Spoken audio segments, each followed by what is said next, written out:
하나님의 뉴를 경험하는 자라는 주제로 함께 하나님의 말씀을 나누기를 원합니다. 우리가 잘 알다시피 성경은 우리 사람을 하나님의 루아흐, 생기가 깃든 생명된 존재라고 분명하게 정의를 하고 있죠.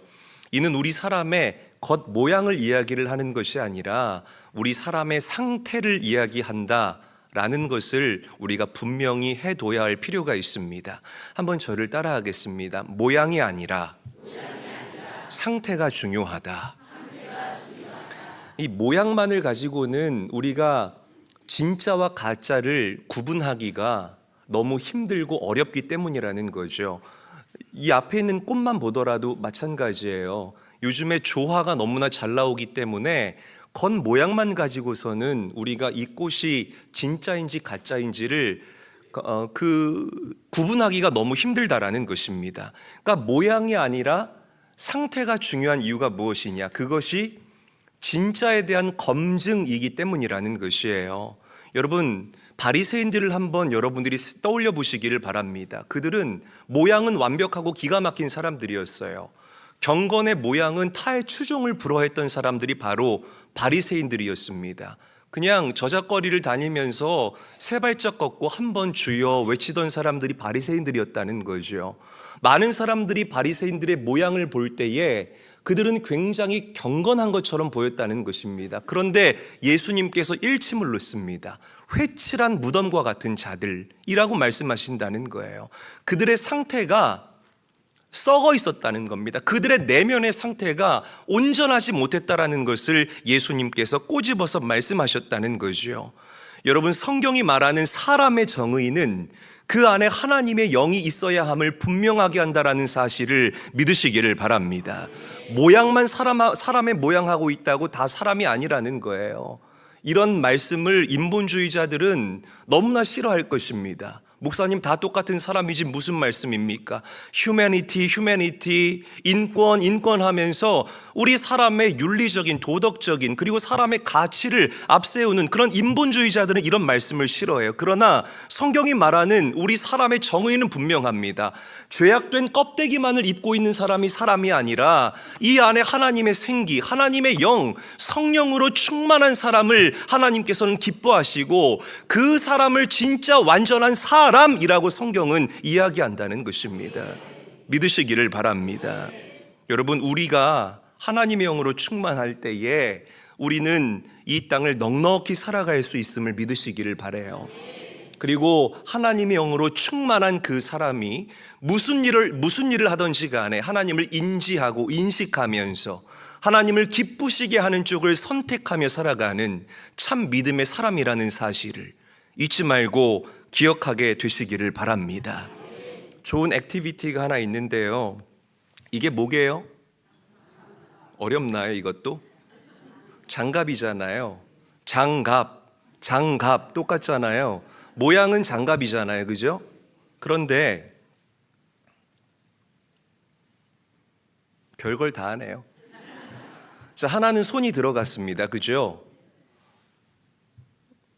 이거는 손이 안 들어갔잖아요. 손이 들어가도 모양은 장갑이고 손이 들어가지 않아도 모양은 장갑이라는 거예요. 그런데 이 안에 손이 들어가지 않은 장갑은 아무것도 할 수가 없습니다. 그렇죠?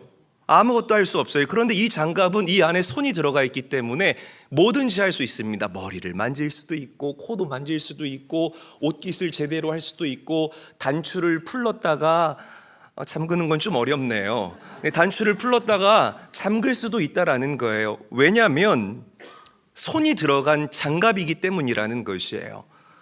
모양은 장갑으로 똑같지만 이 두 장갑의 상태는 다르다는 것입니다. 제가 여러분들에게 말씀드리는 게 바로 이거예요. 우리 사람의 껍데기만 사람이라고 다 똑같은 사람이 아니라 여러분들 안에 성령 하나님이 내주하시고 여러분들은 내 안에 내주하시는 그 성령 하나님과 교통할 수 있는 사람들이 되어야 한다는 것입니다. 할렐루야. 그래서 성경을 보게 되면 하나님께서 분명하게 말씀하시잖아요.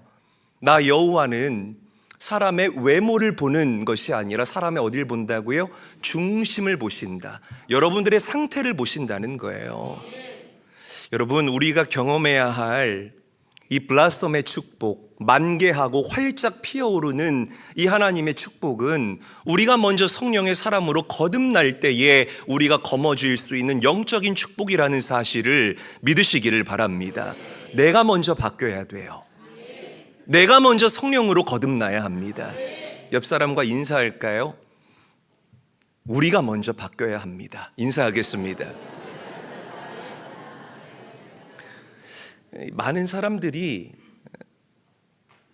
환경이 바뀌면 내가 참 살만할 것 같다라고 착각을 해요. 내가 이렇게 어렵고 곤고하고 힘든 이유는 내 환경이 너무나 힘들고 어렵고 나를 발목 잡기 때문에 내가 어렵다라고 생각합니다. 그런데 그렇지 않아요. 사람이 성령으로 충만해서 그 기가 막힌 하나님의 트랜스포메이션, 변화를 경험하게 되면 환경은 따라서 바뀌는 것입니다. 우리의 가정이 변했다라고 할 때에 여러분들이 30평 살다가 40평 가고 40평 가다 50평 가고 50평 가다 60평 갔을 때에 우리의 가정이 바뀌었다고 합니까? 그렇지 않아요. 내 아내가 성령 충만해서 바뀌면 우리 가정이 변했다고 이야기하는 겁니다. 우리의 남편이 남의 편이 아니라 성령으로 충만해서 변화를 얻으면 우리는 그 가정이 변했다라고 이야기를 합니다. 우리의 자녀들이 변하면 우리는 우리의 가정이 변했다라고 이야기를 한다라는 거예요. 자꾸만 사람들은 기술을 통해서 이 환경이 바뀌면 우리가 평안할 줄 착각한다라는 거죠. 정치가 이 세상을 바꿀 줄 안다라고 생각합니다. 경험해 보셨잖아요. 정치가 여러분들을 살맛나게 하던가요? 그렇지 않다라는 겁니다. 여러분, 사람이 바뀌지 않는 한 환경은 절대로 바뀔 수 없다라는 것. 이것이 성경이 저와 여러분들에게 이야기하고 있는 진리 중의 진리라는 사실을 명심할 수 있어야 합니다. 성령 충만하십시오. 결핍의 상태에 머물지 마시고 정말 빈틈없이, 빈 공간 없이 성령으로 여러분들의 속사람을 가득 채워나갈 수 있게 되시기를 주의 이름으로 간절히 축원합니다. 그럴 때 우리가 진정한 변화를 경험할 수 있다는 것. 여러분, 죄로 인해서 빈 껍데기와 같았던 우리를 구원하시기 위해서 예수님이 이 땅에 오신 것입니다. 누구든지 그 십자가에서 죽으시고 부활하신 예수 그리스도를 믿기만 하면, 내 인생의 구원자로 영접하기만 하면 그 사람은 더는 빈 껍데기의 인생이 아니라 하나님께서 우리에게 허락하신 창조의 원형을 기가 막히게 회복하는 놀라운 은혜를 누리게 될 줄로 믿으시기를 바랍니다. 예수님 만나야 됩니다. 예수님을 소유하는 인생이 되셔야 합니다. 다른 정답과 다른 대안이 없다라는 것이에요. 자, 우리 말씀 함께 한번 읽어보도록 할게요. 고린도후서 5장 17절 말씀 한 목소리로 읽겠습니다. 시작. 그런즉 누구든지 그리스도 안에 있으면 새로운 피조물이라. 이전 것은 지나갔으니 보라 새 것이 되었도다. 자, 우리 빨간 글씨만 다시 한번 읽어보도록 하죠. 시작. 새로운 피조물. 새로운 피조물, a new creation, 그리고 새 것이 되었다, new has come 이라고 성경은 이야기를 하고 있다는 것입니다. 여러분, 우리가 구원받았다는 것은 과거에 병들고 죄악된 존재였고 정말 쓴뿌리가 가득했던 나를 하나님께서 고쳐 사용하신다는 개념이 아니라 전혀 다른 born again, 새로운 존재로 하나님께서 여러분들을 거듭나게 하시고 재창조하셨다는 기가 막힌 의미를 가지고 있다는 거예요. next가 아니라 new라는 것입니다. 믿으시면 아멘 합시다.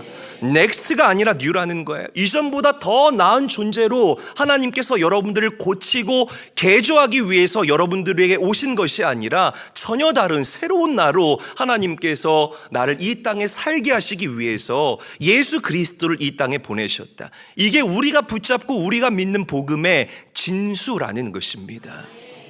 불순종으로 온 인류를 죄인 만들었던 그 첫 아담을 고치시고 개조하여서 완전한 아담으로 만드신 것이 아니라는 거예요. 예수님께서 십자가에서 죽으실 때에 그 죄악된 옛 아담도 함께 죽고 영원한 아담 되시는 예수님께서 우리의 완전한 아담이 되신다는 것, 우리의 구원자가 되신다는 것. 누구든지 그 영원한 아담 되시는 예수 그리스도를 붙잡기만 하면 우리는 창조의 원형을 회복하는, 뉴의 존재로 이 땅을 살아갈 수 있게 된다는 것입니다. 뉴 이재일, 뉴 최진호, 뉴 이효주, 얼마나 멋있어요. 저만 멋있습니까? 여러분, 이 하나님의 뉴에 대한 개념이 여러분들에게 충만하게 임할 수 있기를 주의 이름으로 간절히 축원합니다. 사탄 마귀는요, 성경이 말하는 이 뉴의 개념을 자꾸만 왜곡하게 만들어요. 자꾸만 넥스트라는 이 키워드를 여러분들에게 던져주고 여러분들이 그 넥스트의 키워드에 잠식되게 만든다는 거죠. 그러니까 자꾸만 가져도 목마른 거예요. 왜? 내 눈앞에 넥스트가 왔다 갔다 하거든요. 어떤 목적과 목표가 정해져 있지 않으니까 자꾸만 넥스트. 그 대표적인 게 뭐죠? 진화론이라는 겁니다. 어떤 미생물이 있는데 그 넥스트가 원숭이에요. 그 넥스트가 사람 비스무리한 어떤 존재고 그 넥스트가 사람이라는 거죠. 이걸 뭐 과학이라고 이야기를 하면서 우리에게 이야기를 하는데 여러분, 그렇지 않습니다. 여러분, 하나님께서 우리에게 던져주시는 뉴, 이 마귀가 우리에게 던져주는 넥스트는 이 복음과 정반대의 어마어마한 저항을 가지고 여러분들을 강제합니다. 여러분, 세상이 던져주는 키워드에 잠식되지 마시고 늘 복음을 이 마음에 담아내시면서 하나님께서 빚어가시는 여러분들 인생의 뉴 시즌과 뉴 계절을 경험할 수 있고 만끽할 수 있게 되시기를 우리 구주 예수님의 이름으로 간절히 축원합니다. 우리는 누가 뭐라고 해도 예수 안에서 거듭난 새로운 피조물입니다. 아멘. 그래서 과거의 쓴뿌리들이 여러분들을 잠식할 수 없는 거예요. 과거의 아픈 상처와 기억들이 여러분들을 집어삼킬 수가 없는 것입니다. 왜? 예수 안에 머물 때에 우리는 새로운 존재가 되었기 때문에. 이 작금의 어려운 현실들이 여러분들을 걸어 넘어뜨릴 수가 없는 것입니다. 왜? 우리는 새로운 피조물이기 때문이라는 것이죠. 담대하시기를 바라요. 당당하시기를 주의 이름으로 간절히 축원합니다. 이 하나님의 뉴를 경험할 수 있는 우리 사랑하는 모든 교회와 성도님들이 다 될 수 있기를 주님의 이름으로 간절히 축원합니다. 우리 옆 사람 다시 한번 축복하죠. 우리는 예수 안에 새로운 피조물입니다. 인사하겠습니다. 이 뉴의 개념을 여러분들이 가슴에 오늘 좀 새겼으면 좋겠다. 저의 바람입니다. 자, 우리 사람은 하나님께서 만드신 독창성의 결정판이다라고 저는 말씀을 드리고 싶습니다. 창조주 하나님께서 우리 한 사람 한 사람들을 각각의 목적과 계획과 의도를 가지고 지으신 그런 오리지널리티, 독창성의 결정판들이 바로 여러분들 한 사람 한 사람의 존재라는 거죠. 그래서 우리 성도들 이렇게 보면 너무 신기해요. 막 생김새도 다 다르고 살아왔던 삶의 히스토리도 다 다르고 배움도 다르고 경제적인 수준도 다르지만 어떻게 그렇게 목적과 방향성이 일치하는지. 할렐루야. 그러니까 이게 믿음 안에서 주님과 함께 동행하는 사람들에게 부어주시는 하나님의 놀라우신 구별됨이고 축복이라고 저는 생각을 해봅니다. 자, 에베소서 2장 10절 말씀에 이 독창성에 대한 기가 막힌 구절이 기록되어 있어요. 우리 함께 한번 읽어보도록 하죠. 함께 합니다. 시작. 우리는 그가 만드신 바라 그리스도 예수 안에서 선한 일을 위하여 지으심을 받은 자니 이 일은 하나님이 전에 예비하사 우리로 그 가운데서 행하게 하려 하심이니라. 우리 빨간 글씨만 다시 한번 크게 읽어볼까요? 시작. 우리는 그가 만드신 바라 그리스도 예수 안에서. 이게 바로 우리가 가지고 있는 오리지널리티, 독창성이라는 거죠. 여러분, 우리가 독창적인 존재라는 것은 여러분들 한 사람 한 사람이 우리 인생의 작가 되시는 하나님의 숨결을 담고 있는 하나님의 작품이라는 뜻입니다. 뭐 평론가들이 작품을 평가할 때 뭐 이건 이렇고 저건 저렇고 그렇게 얘기하지만 평론가들의 평가가 작품의 가치를 결정짓는 것이 아니라 작가의 의도와 작가의 정신과 작가의 혼과 작가의 그 노력이 그 작품의 가치를 결정짓는다는 거죠. 여러분, 명품 옷이 왜 비쌀까요? 저도 잘 몰라요. 입어봤어야 알지요. 뭐 300수 쓰고 500수 원단을 막 좋은 원단을 쓰기 때문에 그 명품 옷들이 비쌀까요? 뭐 박음질이 기가 막히고 빼어나기 때문에 명품 의류가 비싸겠습니까? 그렇지 않습니다. 다 원단은 거기서 거기에요. 그 디자이너, 그 아주 독특한 디자이너, 특별한 능력 있고 가치 있는 그 디자이너가 아무것도 아닌 이 천조각에다가 의미를 부여하고 가치를 부여하고 스토리를 부여하기 때문에 명품 의류가 가격이 천정부지로 뛰는 거예요. 여러분, 우리도 똑같잖아요. 너무나 부서지기 쉬운 흙으로 만들어진 존재가 바로 우리의 육신이라는 거지요. 그럼에도 불구하고 우리가 가치 있는 이유가 무엇이냐면 여러분들 한 사람 한 사람 안에 하나님의 숨결이 담겨져 있기 때문에, 하나님의 계획이 담겨져 있고 하나님의 스토리가 담겨져 있기 때문에, 그 오리지널리티, 독창성을 가진 존재들이 바로 저와 여러분들이기 때문에 우리가 너무나 가치 있는 하나님의 사람들이라는 것입니다. 당당하게 살아가십시오. 세상에 이리 휩쓸리고 저리 휩쓸리고, 제가 바다에 가서 스노클링을 해봤더니 이렇게 미역이 이렇게 휩쓸리더래요. 파도가 여기로 치면 이렇게 가고 저쪽으로 치면 이렇게 가고, 기준이 없고 흐느적 그냥 파도의 조류에 막 여기 휘느적, 이렇게 살지 말고 진리를 기준 삼고 예수님을 가장 앞세우고 성령으로 나를 가득 채워서 당당하게 자신감 있게 넉넉하게 이 땅을 살아가시라는 말입니다. 그 정도의 가치가 있는 존재가 바로 저와 여러분들이라는 거죠. 마귀는 이걸 또 너무 잘 알아서 여러분들 안에 있는 이 독창성을 자꾸만 파괴하려고 합니다. 무엇으로? 비교와 차별을 통해서. 세상의 획일적인 그런 기준들과 큰 물줄기를 만들어서 자꾸만 믿음의 사람들의 독창성을 파괴하려고 한다라는 거죠. 교회만 해도 마찬가지예요. 이 인본주의적인 가치를 교회 안에 얼마나 빠르게 침투시키는지 모르겠습니다. 오직 예수, 오직 말씀, 오직 성령의 충만함이라는 이 가치를 희석시키고 묽게 만드는 것이 바로 인본주의라는 것이에요. 자꾸만 결정적인 순간에 그럼 나는요? 그럼 나는 어떻게 해요? 자꾸만 내가 불쑥불쑥 튀어나오는 것이 바로 인본주의라는 것입니다. 여러분, 하나님께서는 우리보다 앞서가시고 우리 대신 장막 칠 곳을 찾으시며 우리를 인도하시는 너무나 좋으신 하나님이라는 사실을 믿으시기를 바랍니다. 그분을 신뢰할 수 있기를 주의 이름으로 축원해요. 간절히 축원합니다. 마지막 때일수록 진리가 귀해집니다.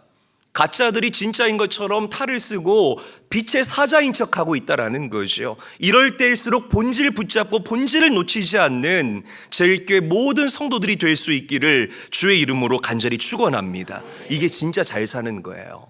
돈 조금 더 벌었다고 그게 잘 사는 게 아니라 진리를 붙잡고 진리 놓지 않는 인생이 진짜 잘 사는 인생이라는 것, 여러분 믿고 기억하시기를 바랍니다. 능력을 간구하세요.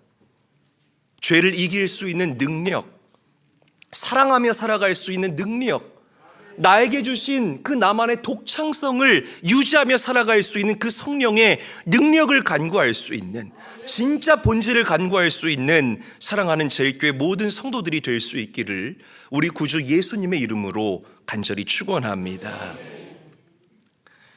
여러분, 이처럼 예수님을 인격적으로 만나고 내 안에 성령을 담고 살아가는 이 삶의 뉴를 경험한 사람들은 반드시 하나님께서 허락하신 창조적인 사역을 감당할 수 있습니다. 한번 저를 따라 할까요? 창조적인 사역. 더 크게 한번 따라하죠. 창조적인 사역. 자, 우리 요한복음 14장 12절에서 13절 말씀 함께 한번 읽어보겠습니다. 시작. 내가 진실로 너희에게 이르노니 나를 믿는 자는 내가 하는 일을 그도 할 것이요 또한 그보다 큰 일도 하리니 이는 내가 아버지께로 감이라.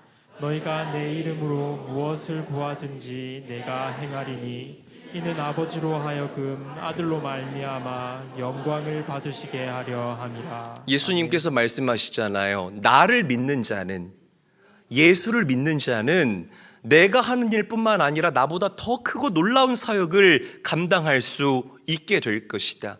여러분, 예수님의 사역을 가만히 묵상해 보시기를 바랍니다. 그분의 사역은 창조적인 사역이었다라는 것을 우리가 부정할 수 없을 것이라는 거죠. 여러분, 우리가 예수를 믿으면, 그분 안에 거하게 되면 우리는 예수님처럼 하나님의 창조적인 사역을 넉넉히 감당하는 참 믿음의 사람들이 될 줄로 믿습니다. 에스겔 선지자를 한번 묵상해 볼게요. 에스겔 선지자가 하나님의 영에 감동됩니다. 뭐에 감동됐다고요? 하나님의 영에 감동됐다고요. 오늘날로 말하면 성령으로 충만했다는 거예요. 하나님의 영으로 감동됐던 이 에스겔 선지자가 환상을 보게 되는데 한 골짜기에 뼈가 가득한 겁니다. 너무나 마른 뼈들이 가득한 거예요.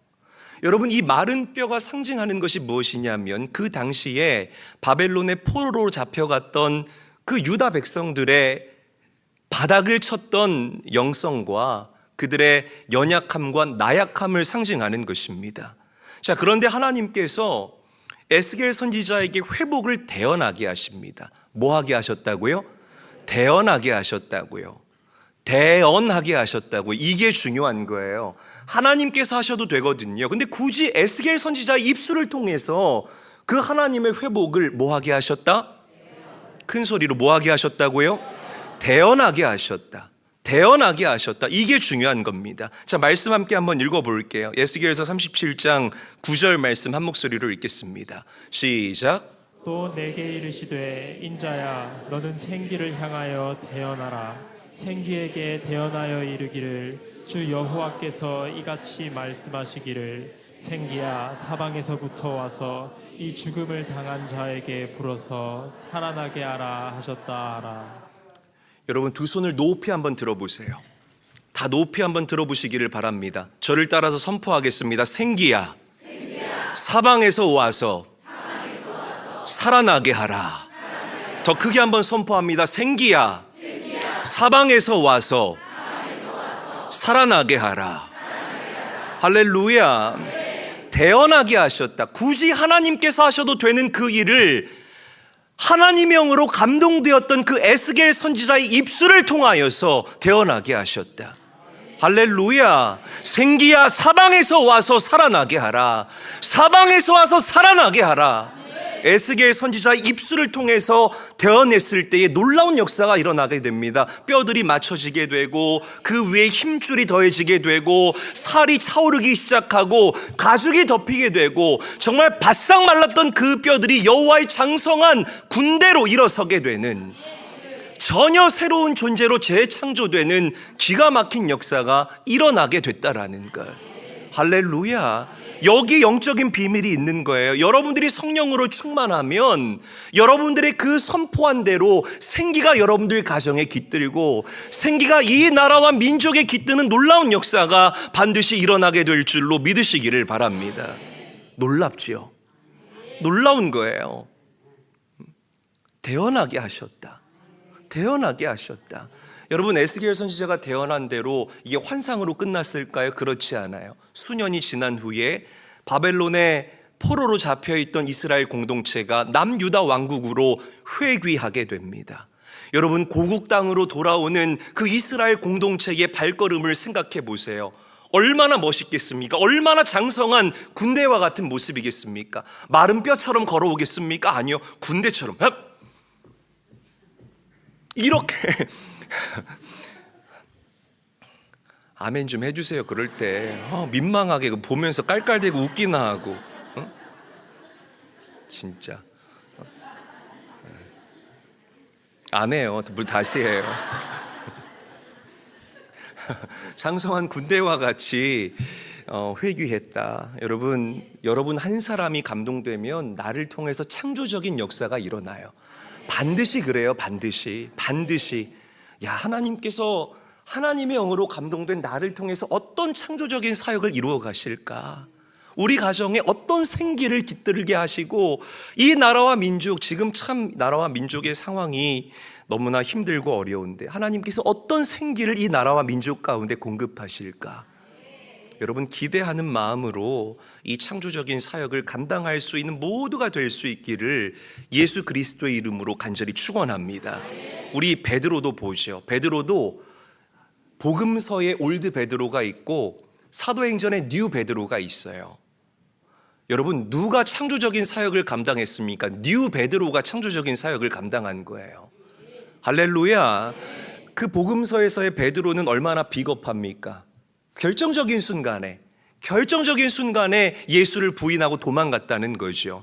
그랬던 베드로가 성령으로 충만해지자, 정답은 성령 충만함이에요. 성령으로 충만해지자 뉴 베드로가 된다는 겁니다. 사도행전에 그 기가 막힌 역사를 써내려갔다라는 거죠. 공회 앞에서 너희가 십자가에 못 박은 그 예수를 하나님께서 주와 그리스도가 되게 하셨다라고 선포했을 때에 하룻밤 사이에 5,000명이 주님께로 돌아오는, 베드로가 설교에 대해서 배웠을까요? 설교의 시자도 모르던 사람이 수산대학교 출신이 베드로잖아요. 맞잖아요, 여러분.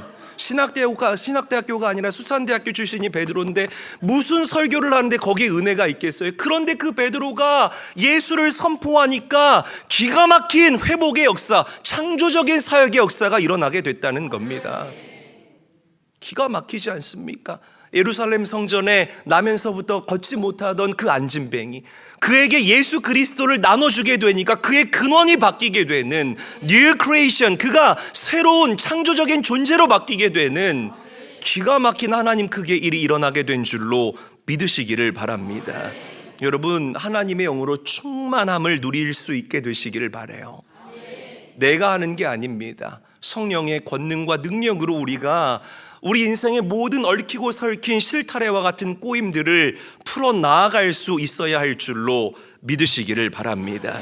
우리가 하나님의 영으로 충만하면 우리는 이전보다 조금 더 나아진 넥스트의 개념이 아니라 뉴 크리에이션, 새로운 피조물로 이 땅을 살아가게 될 줄 믿으시기를 바랍니다.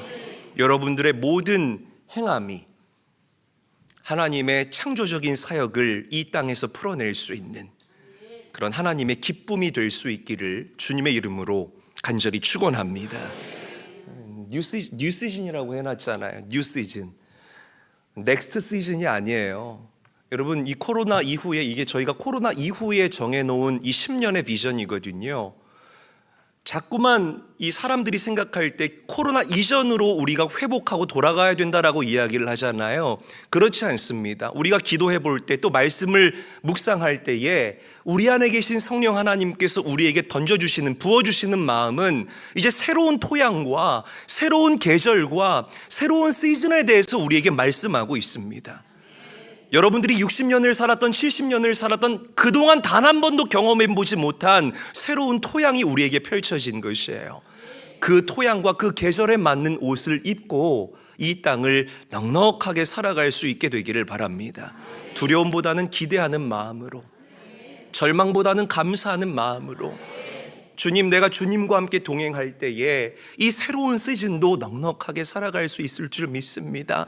하나님의 손길과 하나님의 그 기름 부으심이 임할 때에 내 삶 가운데에 하나님의 창조적인 사역이 반드시 블라썸하게 되는, 꽃을 피우게 되는 기가 막힌 역사가 일어나게 될 줄로 나는 믿습니다. 이 뉴의 은혜를 우리가 만끽할 수 있어야 돼요. 과거에 얽매이지 마세요. 얽매이지 마시기를 바랍니다. 하나님이 허락하신 새로움을 누릴 수 있는 그 삶의 확신과 여유가 여러분들에게 넘치도록 깃들 수 있게 되시기를 바랍니다. 말씀을 정리하죠. 이 모든 일의 중심에는 성령님이 계셔야 합니다. 할렐루야. 요즘 강단에서 이 성령님에 대한 이야기가 많이 사라지고 있습니다. 인문학 설교하면서 우리 듣기 좋은, 귀 간질간질한 그런 이야기들로 우리 성도들 등 두들겨주고 하는데, 여러분 능력이 나타나지를 않아요. 어떤 시대를 살아가든지 간에 우리는 성령의 충만함을 사모하고 간구할 수 있는 깨어있는 성도들이 되어야 할 줄로 믿으시기를 바랍니다. 그럴 때에 성령님의 그 인도하심이 여러분들을 통치하시고 다스리시고 그리고 선도해 나아갈 줄로 저는 분명하게 믿습니다. 이 진리를 과감하게 움켜쥐는 우리 사랑하는 제일교회 모든 가족들이 될 수 있기를 우리 구주 예수님의 이름으로 간절히 축원합니다.